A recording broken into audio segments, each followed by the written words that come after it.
भारत का वो गांव जहां नहीं मनाई जाती रामलीला, वो गांव जहां लोग रावण को मानते हैं अपना पूर्वज। उत्तर प्रदेश के गौतम बुद्ध नगर में ग्रेटर नोएडा से करीबन 15 किलोमीटर दूर बसा एक गांव जहां हुआ था रावण का जन्म। जी दोस्तों, त्रिलोक विजयी रावण, लंका का स्वामी रावण, वो रावण जिसके घर देवता पानी भरते थे और ग्रह उसके आदेश पर चलते थे। दोस्तों, इस गांव को बिसरख के नाम से जाना जाता है। श्रीलंका नहीं बल्कि भारत के इसी बिसरख को लोग रावण के गांव के रूप में जानते हैं। न तो यहाँ दशहरा मनाया जाता है और न ही रावण के पुतले को जलाया जाता है। ऐसा भी कहते हैं कि कई दशक पहले जब इस गांव के लोगों ने रावण के पुतले को जलाया था तो यहाँ कई लोगों की मौत हो गई थी, जिसके बाद गांव के लोगों ने मंत्रोच्चारण के साथ रावण की पूजा की, तब जाकर यहाँ शांति हुई थी। कहते हैं कि रावण के अलावा कुंभकर्ण, शूर्पणखा और विभीषण ने भी इसी गांव में जन्म लिया था।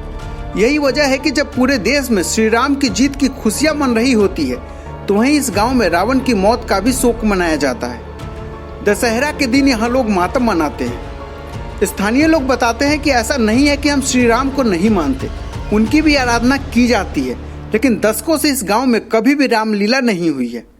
कहा जाता है कि गांव के लोगों ने यहाँ 2 बार रामलीला का आयोजन किया था और रावण दहन भी यहीं किया गया था, लेकिन दोनों बार रामलीला के समय किसी न किसी की मृत्यु हो गई। इसलिए यहाँ कभी रावण दहन अब नहीं होता, बल्कि बिसरख में रावण की आत्मा की शांति के लिए हवन किया जाता है।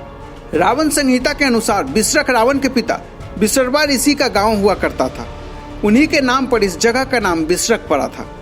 विष्णु ऋषि यहाँ रोज पूजा करने के लिए आया करते थे। बता दें, पूरे देश में बिसरख ही एक ऐसी जगह है जहाँ अष्टभुजीय यानी 8 भुजाओं वाला शिवलिंग स्थित है। कहते हैं कि इस शिवलिंग को ब्रह्मा जी के मानस पुत्र और रावण के दादा पुलस्त ऋषि ने स्थापित किया था। मंदिर के पुजारी बताते हैं कि इस शिवलिंग की सबसे बड़ी विशेषता यह है कि इसे ऊपर से स्थापित नहीं किया गया, बल्कि यह नीचे से प्रकट हुआ है। गहराई में यह शिवलिंग कहाँ तक जाता है, करीब 20 फीट की खुदाई के बाद भी पता नहीं लग पाया है। इस गांव में रावण का जन्म तो हुआ ही था, उसने वेद शास्त्रों की शिक्षा भी यहीं प्राप्त की थी। ऐसा माना जाता है कि हिंडन नदी के मुहाने पर बने दुधेश्वर नाथ शिवलिंग को भी रावण ने ही स्थापित किया था। यहाँ के लोग रावण को गांव का बेटा और यहाँ का देवता मानते हैं। उनका मानना है कि विश्व पर राज करने वाला दुनिया का सबसे बड़ा विद्वान और शिवभक्त रावण कहीं से भी घृणा योग्य नहीं था। वो माता सीता को नहीं बल्कि छाया सीता को अपने साथ लंका ले गया था। देवी सीता तो अग्नि में समा गई थी, इसलिए रावण यहाँ के लोगों के लिए पूज्य है, उनका पूर्वज है। दशहरा के दिन यहाँ घर में सुबह शाम पकवान तो बनाया जाता है, लेकिन न तो गांव में रामलीला होती है और न ही रावण का पुतला जलाया जाता है। दोस्तों, आप इस गांव और उनके पूर्वजों के बारे में क्या सोचते हैं? हमें अपनी राय जरूर दें। मिलते हैं अगले वीडियो में एक नई कहानी के साथ।